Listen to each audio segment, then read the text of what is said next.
We are now beginning the new Islamic calendar. We are now in the month of Muharram. And this is a month that is a sacred month.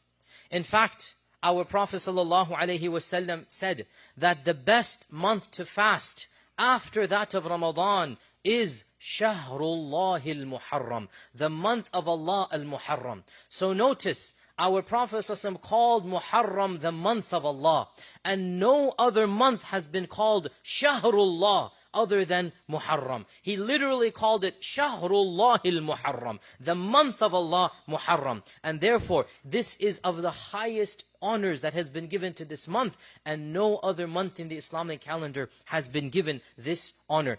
This month, the Muharram, is one of the 4 sacred months. And in fact, many of the Sahaba said, it is the most sacred of the 4 months. Obviously, Ramadan is the most sacred month of the year, but Ramadan is not of the 4 sacred Haram months. And Muharram, many of the scholars said, is the most sacred of all of the sacred months. When Umar ibn al-Khattab instituted the calendar, 10 years or 8 years after the Prophet ﷺ passed away, they discussed which month should we begin the calendar with. And some said this and others said that, and one opinion was Ramadan, and one opinion was other months as well, until finally the most of the Sahaba, they said Muharram makes the most sense to begin the year with, because of its blessings and because it occurs right after Hajj, so it's as if it's a new beginning. And so they decided that the first month of the year shall be Muharram. And so Muharram from that time onwards has always been the first month of the year. And it is a month where the Prophet ﷺ would fast regularly. And Ibn Abbas reported that I never saw the Prophet ﷺ more concerned about fasting than on the day of Ashura and in the month of Muharram. And the day of Ashura literally means the 10th, from Ashara. The fasting on this day was made obligatory even before Ramadan. It was made wajib in the first year after the Hijrah. And everybody had to fast the first year. Then Allah revealed Ramadan.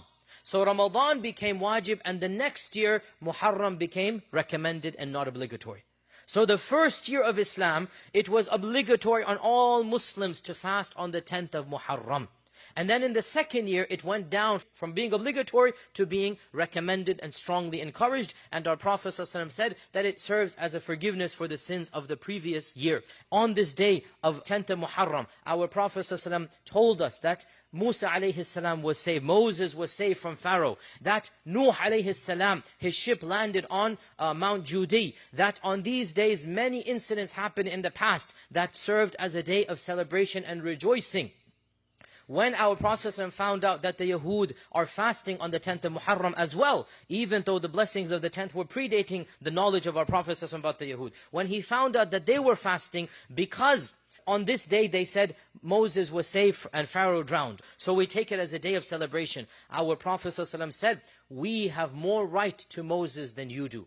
In other words, we are the true followers of Moses, and from that year onwards, he also encouraged everybody to fast on the 10th, and he also said, if I live one more year, I shall fast on the 9th and the 10th. The scholars say, to make our ritual different from the ritual of other religions and nations, and therefore, ideally, it is good to fast the 9th and the 10th, even though our Prophet never did it, because he said the hadith, but he passed away the very year that he said it. So he never actually lived to the next year. But he said, if Allah allows me to live another year, I shall fast the 9th and the 10th of Muharram. So those who are able to fast the 9th and the 10th, alhamdulillah, or the 10th and the 11th, alhamdulillah, but if they cannot fast 2 days, then at least on the 10th they should definitely fast on that day. And it is a day that, inshallah, if you do it properly and sincerely, the minor sins of the previous year are forgiven. And no doubt this day also is a day in which a historical tragedy occurred, and that is the massacre of Hussein radiyallahu ta'ala anhu. That tragedy does not have anything to do with the sanctity of this day. It was a coincidence